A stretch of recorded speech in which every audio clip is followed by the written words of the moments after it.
This is the Coaching In, a podcast from 3D Coaching.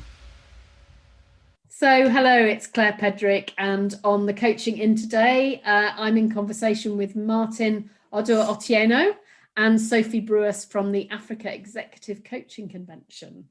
So, Martin, tell us about you. So, thanks, Claire. My name is Martin Oduor-Otieno, and I am the chair of the Africa Executive Coaching Convention. My life is really from the corporate sector. I've been in leadership and more recently chief executive of a large bank in East Africa, worked in consulting and been in coaching now for about 6 years. Recently got my PCC accreditation with ICF. Congratulations. Thank you very much. And that is who I am, Claire. Good. Well, it's very good to have you on the podcast today. And I'm sure we'll find out more about you as you talk about what you're learning. Right. So, Sophie, tell us about you. Yeah, thank you, Claire. So my name is Sophie. I'm a board member at the African Executive Coaching Council, and I've been also chairing the convention committee. I'm an executive coach, but I'm also a faculty on the coach program, a mentor coach and a trained supervisor. And I was putting my thumbs up, as Martin mentioned his PCC, because I've been part of this journey. So I felt very, very privileged. Thanks, Sophie. So that's it. And I've been in Africa for nearly 30 years now, and in Kenya for 15. Wow. So I often notice that I say we, feeling very African. Glad to hear it, Sophie. So my question to you is, this was a dream that you lovely people had been having for quite a long time. And suddenly we had those 3 half-day sessions live online with people from all over the continent. So how did that feel? I will let Sophie go through the details of that, because she was actually the chair of the convention, of the AECC Convention. But as chair of the council, I think I was completely, really excited that we're able to get the convention going. This is our inaugural convention. The AECC was set up in the last few years. And it's run by volunteer boards. We've been able to get board members from right across the continent, right from South Africa, from Central Africa, that is Zimbabwe, West Africa, and of course Kenya and Uganda.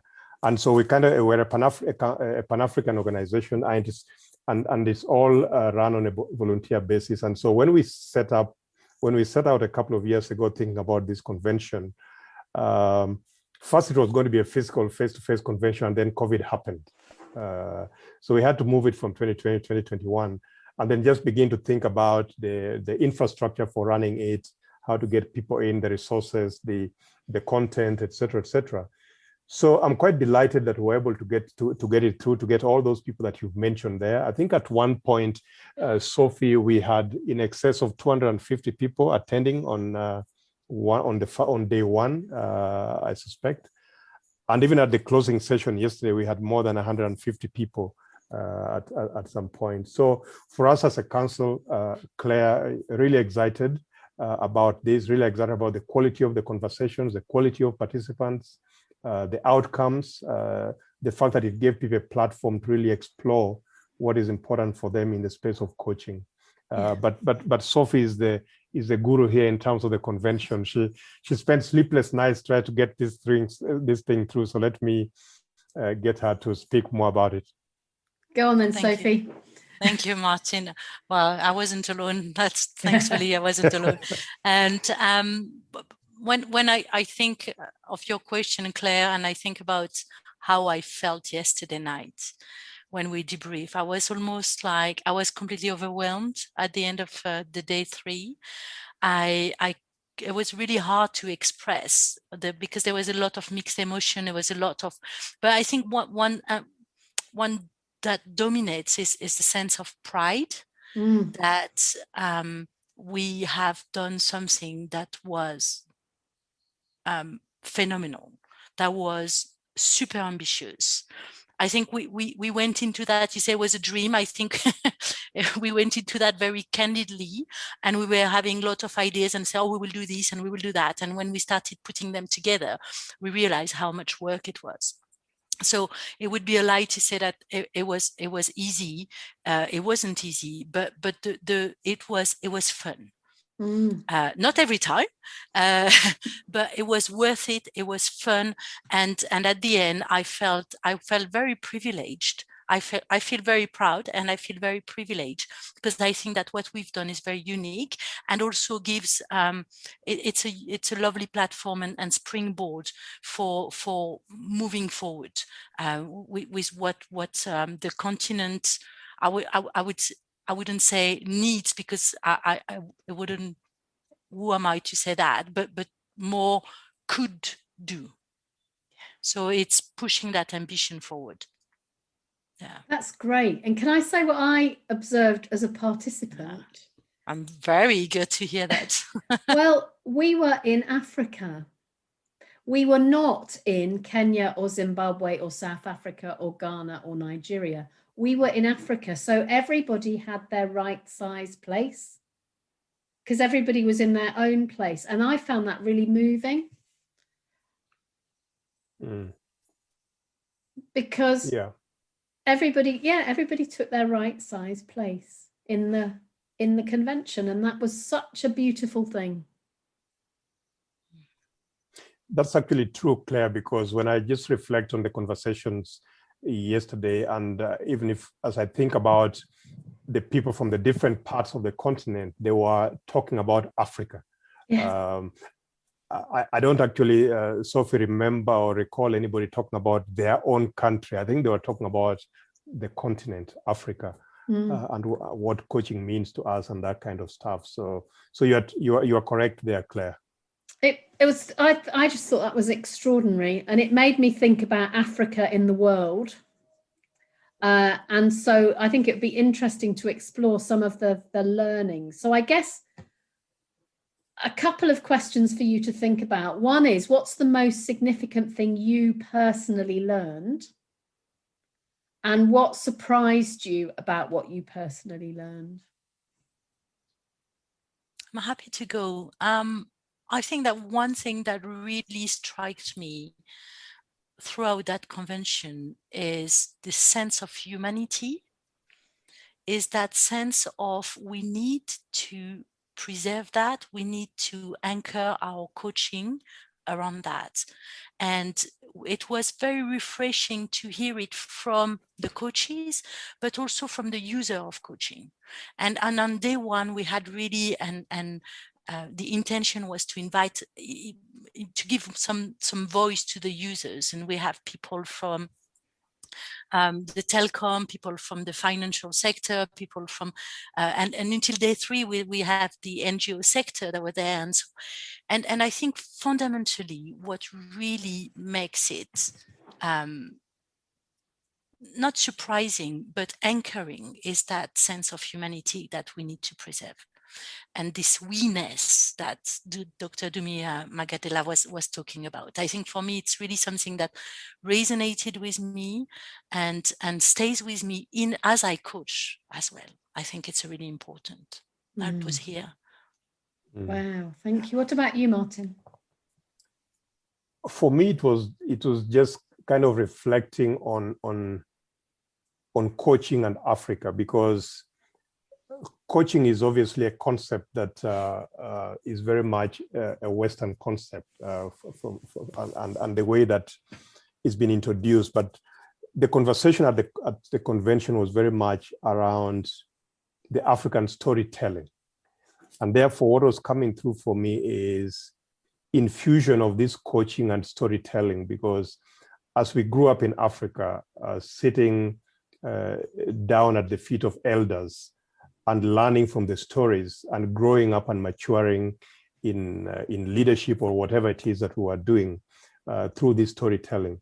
And therefore, through this convention, trying to see, right, so we in Africa do storytelling, right? We are talking about coaching. How do we infuse this and have a model here which still delivers within the context of Africa, right? And so my reflection was really around, bringing those two pieces together into one piece, and what are the learnings there, and how does it then help the context of growth and development, and to Sophie's point, humanity and leadership, on the continent. So that was quite profound for me, sitting through the convention. Do you know, as you talk about storytelling, I'm just looking behind me. I'm just going to get something, just 1 second.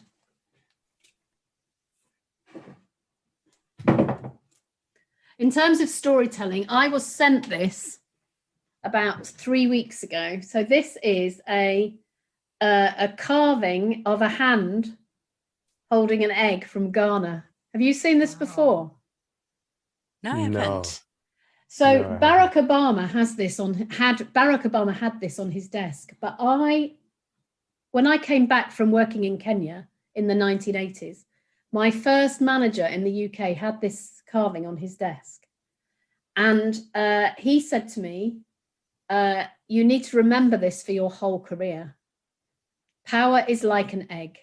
It's a Ghanaian proverb. Power is like an egg. If you hold on to it too tightly, it breaks. And if you don't hold on to it tightly enough, it breaks. He said, I want you to remember that. And I think that carving has a huge amount to teach us about power and presence in coaching.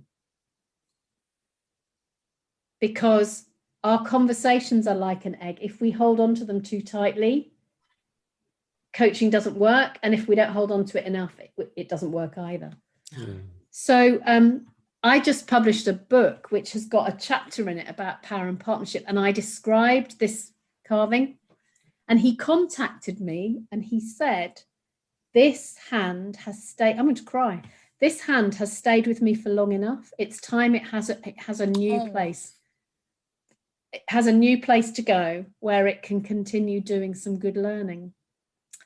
So it arrived in a parcel.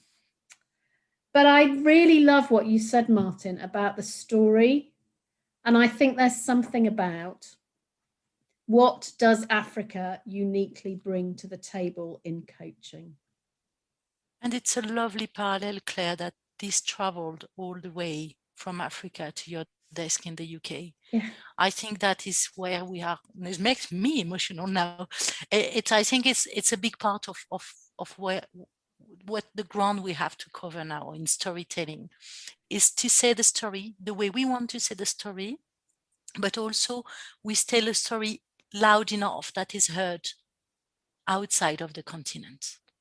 And that there is a lot of, we heard about the African wisdom and all that aspect that are also carried, and how can we leverage from it in the way we coach. And I think it's really a task that we need to take moving forward. Yeah. Yeah.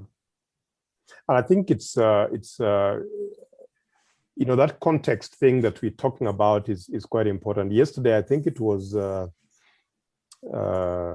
Philip Rosinski at his session yesterday when he was talking about his experience in Japan and somewhere else. And when he made that point about the competency around direct communication, and he was saying in one context, direct communication is fine. In another context, actually, it is not, and therefore you got to find your way around. So for me, it's really around discovering those kind of things in the African space and sort of saying, what is it that then works and what doesn't work, and therefore what is it that we can co-create using what we know about coaching, but in our context, so that it's not seen as this foreign thing that has been brought to us by somebody else. So I think that's, Sophie, that's the point that Dumi keeps making, isn't it, about this? And also that lady from the South African lady yesterday who was talking about delivering coaching to the Nobantu, delivering coaching to the rural areas and to schools and curriculum, etc. I thought those were some very powerful lessons coming out of yesterday's session also. But I also like what Joe was saying around courage and this 8 level of courage, or the 8 aspect of courage. And one was being courageous to also challenge our cultural biases, such as this high power distance, and how are we going to challenge and say what needs to be said.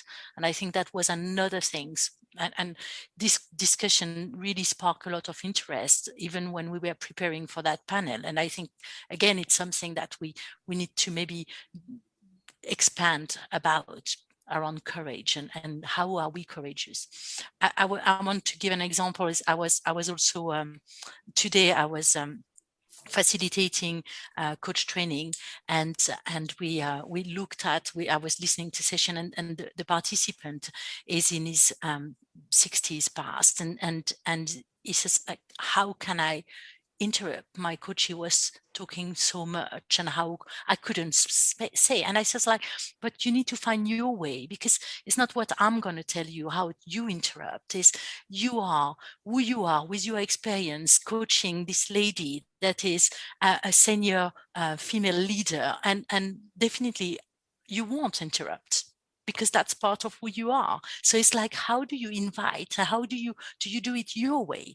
And I think that's to link with what Martin, what you just said around those competencies, and pushing also. It was also David Clutterberg that was talking about those competencies have a very cultural angle. But here I want to challenge him and saying, it's what we do with it. Yeah. Because those competencies, we can they have breadth and depth, and it's how we live with it that makes it even more alive.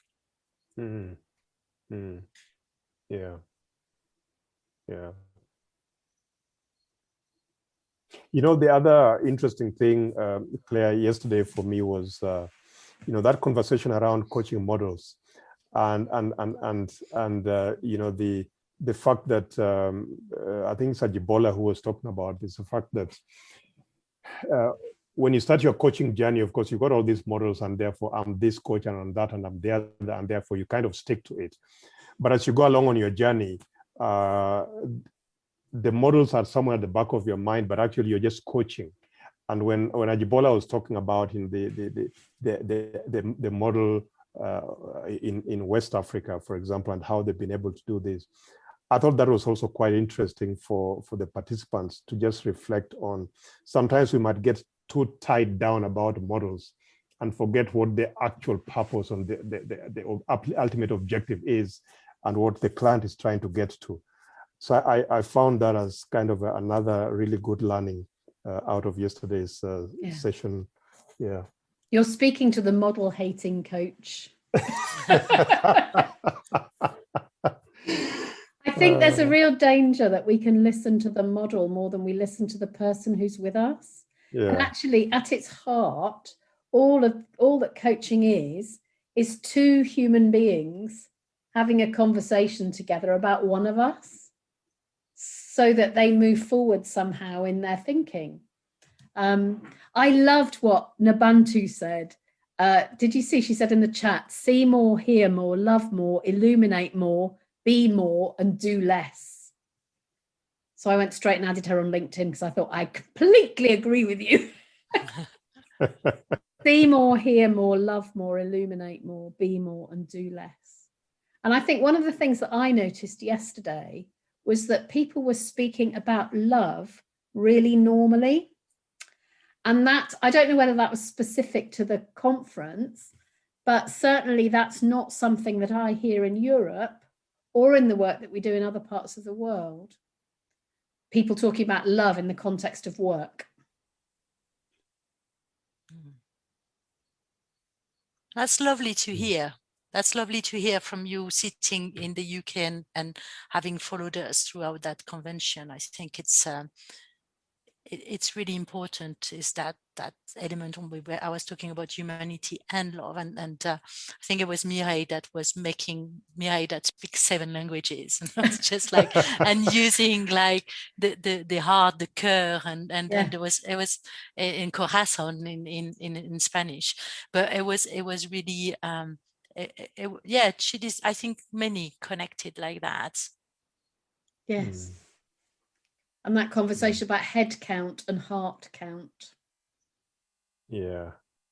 But you know, when I was listening to I was listening to Dumi's recording that, you know, well, he did a webinar for us that happened in between the session around Ubuntu, and it was really talking about greetings and how we greet, and how important it is that I see you and how I see you in the greeting as a whole person. So, and again in that today, a participant was telling me, it's like they moved from South Africa, where they have spent some time during COVID, and so back to the UK, and it's just like, and nobody says hello in the street.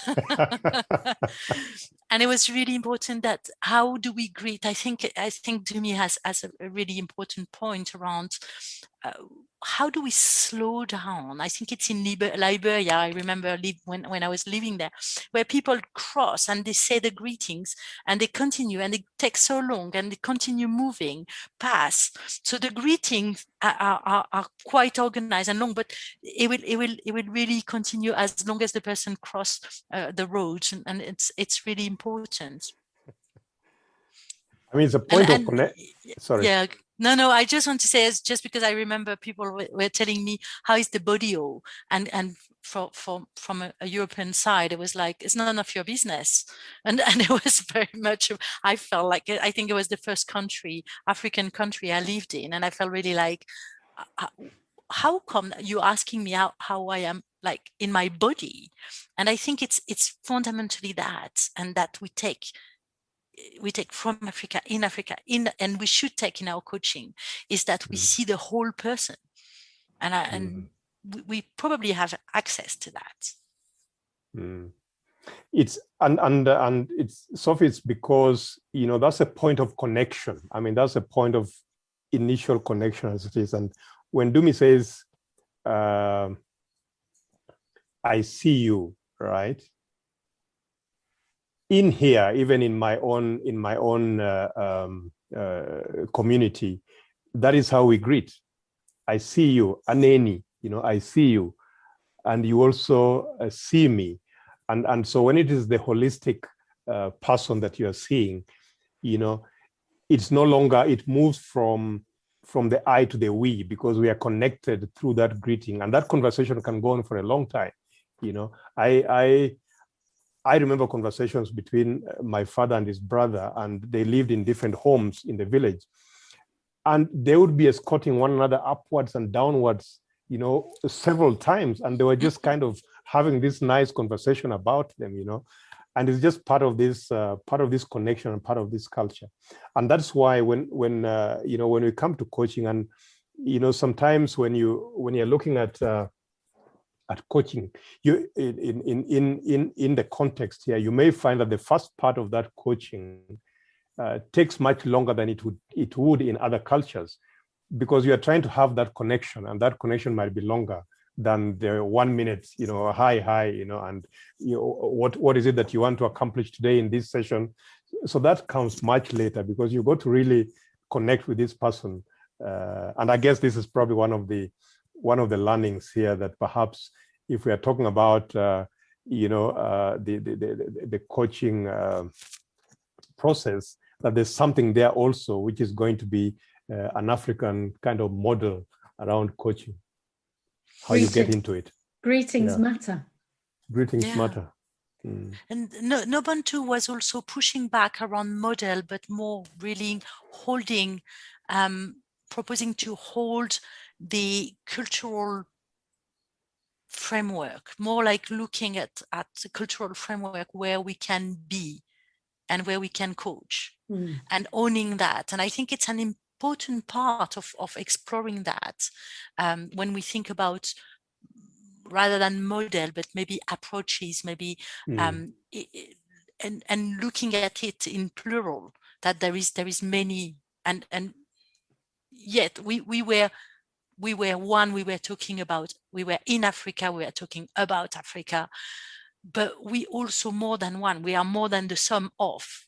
and I think that's really important as well. And for me, a bit of a sadness for the convention, but I said the challenge for the next one is that we had very little connection with North Africa. Yeah. And we really need to make those connections. We exploring West Africa, but the Francophone, and we had met a little bit of connection before before the convention as a way to start. But again, we need to expand, because we're missing out big time if we leave out the Lusophone countries, if we leave out the Francophone countries and the North African part of the continent. So I think that's something that I think we need to make more effort to connect. One of the things that, go on, Martin. No, I was just supporting what Sophie was saying about North Africa. I mean, you find that it's I think it's a discussion point. It's important to find a way of bringing it in. The fact that most of North Africa is associated with Middle East is something that perhaps we also need just to reflect on there, Sophie. Yeah, but important point. Two of the words that I didn't really hear through the convention, but I heard a lot, were the buzzwords, I guess, in Europe are things like somatic coaching, which is about the use of the body, and systemic coaching, which is about the recognition that we're part of something bigger. And I think as we're talking now, it's becoming even clearer to me that those were both totally present all the time, but not described as something special. They're sort of just, this is how it is. The we-ness that we were just talking about, and the fact that it's I see you and the whole of me is me, the wholeness of meeting one another. It's interesting, isn't it, that in some cultural contexts, those things need to be remembered. And in other cultural contexts, they are just simply present. And that's why we need to maintain that connection globally, that we don't miss out. We need mirrors. We need what you're doing just now to hold it and say it was present. But you only notice that it's present because someone feels that it's absent somewhere else or it needs to be said. And so we it's really important that we maintain connection, that we don't evolve and grow in a vacuum. Yeah. And I think in the convention there was something very important, and there was huge debates within I think within the board to look at, do we want something really inclusive of African and having only speakers that are only African speakers, or do we want also to have speakers that are from other parts of the world? And I really think it is important that we are, as you said, positioning ourselves globally. We were in Africa, but in the context of the world. So I think for me it's a good point. Yeah. I thought we had we got a really good mix of speakers, Sophie, just getting kind of the fathers of coaching, as it were, interacting with some of the coaching authorities on the continent as well, so that you didn't feel that you are missing anything, or you are being you are enclosing yourself, and therefore not being able to hear some of the experiences that would really be important as we move forward. And the question of partnership, which also came up, I think it's David Clutterbuck or so who brought this up yesterday, that perhaps what we are looking for here is some kind of partnership. What is it that the context of Africa can bring as a learning or experience to the rest of the world, to Europe and to Americas and to the Far East, etc. That was important, because otherwise you end up secluding yourself in your own little cocoon, and yet we are all connected across the globe, as we realize these days more and more. This morning, I was at the launch of a mentoring program for leaders of colour in the health service. And they all are going to be listening into this because they're really interested to hear what you have to say. So there's a real cross-fertilization, isn't there, of learning from different places for different contexts. So one of the things that we were asked to think about was unfinished conversations. So what are the conversations that are unfinished that you recognize need to be continued, really, for you, for the continent of Africa? And Sophie, you've already said we need to include the North. And for the world, what are the unfinished conversations that need to be continued? Martin, would you like to go? Well, I mean, as we said earlier, Claire, you know, this was our inaugural convention as the AECC.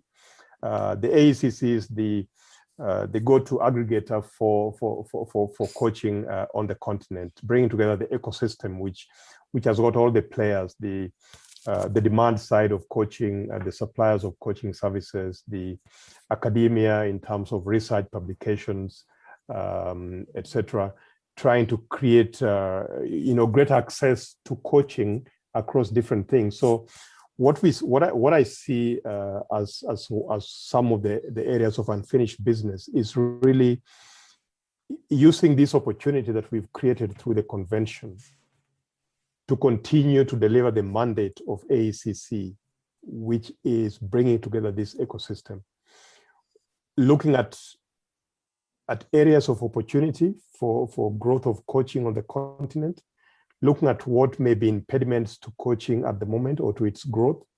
And a number of things came up yesterday. I think, Sophie, issues such as access to coaching and the levels to which coaching goes. So if coaching is being seen as an elitist kind of thing, how do we bring it down to the grassroots? And there was a big conversation about that in the panel yesterday. It even covered things like the cost of coaching. Coaching is seen as a very expensive activity today. How do we make sure that everybody on the continent can benefit through that? I see those as some of the kind of unfinished business here for us to think about, how we can actually bring this and embed coaching almost as a culture across the different establishments, starting from schools, rural areas, communities, and then the workplace, of course. And there was a point about coaching in government, in public sector, where again, there's very, very little of it going on at the moment. How do we create that awareness, the benefits of coaching at that level? Because leadership in Africa, political leadership, for example, I would suspect that there's very little coaching happening at that point, at that level. And Jibola mentioned that as well yesterday. So those are some of the areas, Claire, that I can think of. But Sophie has, of course, this intellectual mind about some of these things. So I'd like to defer to her to talk more about this. Thank you. I was laughing when I was listening at your laugh, Claire, when I offered to Martin to answer first, and listening at your laugh made me think like, oh, is that going to be perceived as I am defaulting, like I don't want to answer, and then I push Martin forward, and I was like, really a shift of culture, because the intention behind me asking Martin, do you want to go first or you go first, was very much out of respect. And I was like, oh, so I thought it was interesting to see, as we are sitting in different places and different continents, that this importance of how do we perceive things and how do we pay attention to that love. I was like, oh, but maybe I've passed on a different message by doing this. So it was really, and you said it beautifully. I think there was no much to say, but for me, the aspect of access and has to do really a lot around this democratization of coaching really is big, and it's something that we need to tackle.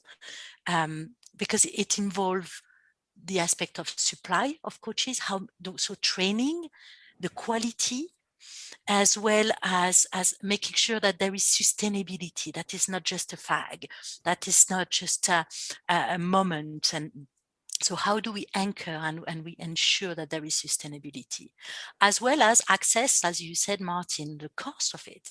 Coaching is expensive. Coaching is seen also, there is a little bit of snobism, I think, around coaching. It's like, who is a coach? And we have a bit on the continent, a bit of like, African coaches are not good enough, so therefore I'm going to get coaches outside of Africa. So I think that we have a bit of mindset around as well to work on, to increase access. So there is a lot of work. There is a lot of work, and that's exciting. I think that definitely, yeah. Yeah. And I think there's something, isn't there, that coaching is very special because it empowers the development of another person. And yet we want it to be very ordinary and as you say, for everybody. And I think that globally there's a bit of an elitism about coaches. I'm a coach, so I'm a little bit special. But actually, we're not. We're simply somebody who facilitates the thinking of somebody else. So, and there's power in names. That's a really interesting one.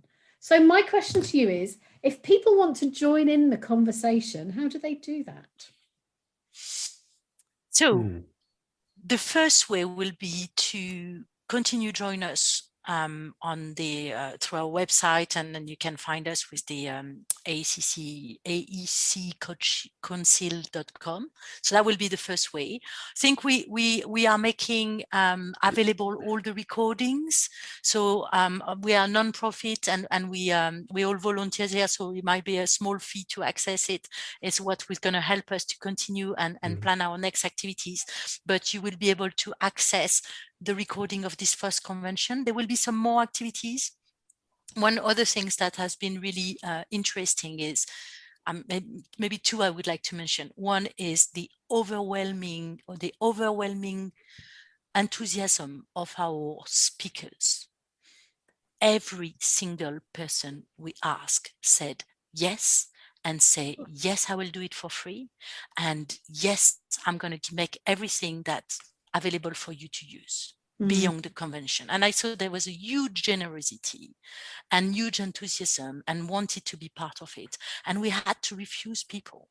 We had to push back. It was like, and I think we had 36 in the panel, and it's just like phenomenal. So that's one thing. The second part is an appetite and a desire to increase the connection across the continent. So that's also something that we want to continue looking at, and how do we continue those conversations around courage, for example. People want to talk about that. How are we courageous? Around ethic, how are we ethical in how we coach, in our in supporting our client to be ethical? All those big conversations that we want to have without the title of this is who and who, just simple conversation between friends. And I think that's really important, that we need to play a role in that. So here, that's where we're going to see us, definitely. Martin, have I forgotten something around where to find us and what's next? Maybe the 100 coaches, that's what's coming next, or? Yeah, that's coming next. I mean, there's going to be plenty of activities, actually. And I would just urge that people connect with us through the website. There's going to be a lot of information coming out there about the activities. We will, of course, be working on our next convention as well, but in between, there's lots and lots of things, and you can see Sophie really smiling broadly about this, because she knows exactly where this is heading. That she's only chaired one convention. She's got to chair more than one convention. So this is some of the ways, yes. But and of course on social media, there's going to be a lot of stuff happening. So people need to follow us on our social media links and the like. Yeah, brilliant. And as I mentioned earlier, trying to get into more partnerships with different like-minded institutions, because ultimately the objective is to really drum up coaching on the continent, drum up coaching, make the connections that are required, create that great awareness around the benefits of coaching and so on. So that's where our focus is going forward. But we quite happy that the convention has launched us really well. It's given us the credibility through just the presence of the various people at the conference, and the board is really excited to go and raring to go, and so we can't wait. That's fantastic. So people can find out about your social media channels by going to the website Africa Executive Coaching Council. So if they search for that in Google, they'll be able to find all your social media connections. Yes, that's correct. So it sounds like we're coming to the end of our conversation. And my final question for you is, what do you want to say to the rest of the world? That's a nice small question. If there was one thing you could say to the rest of the world, what would it be? So, Sophie, let me give you this opportunity now to go first. Feels daunting. Hear us, see us. Yeah. Thank you. Martin.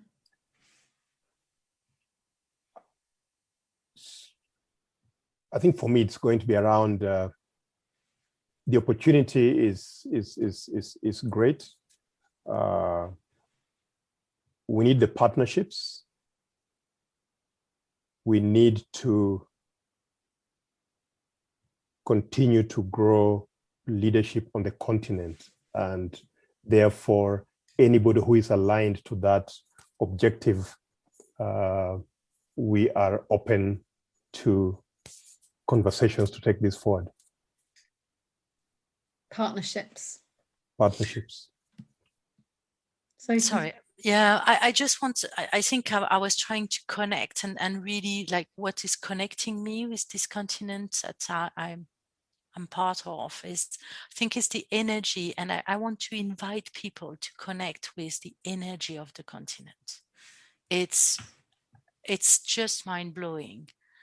And if sometimes you feel a little bit gloomy in Europe and sad and things are not moving, and so just connect with our energy, because it's just moving, the resilience, the possibilities, the enthusiasm. And I think that was so much present in this convention. Wow.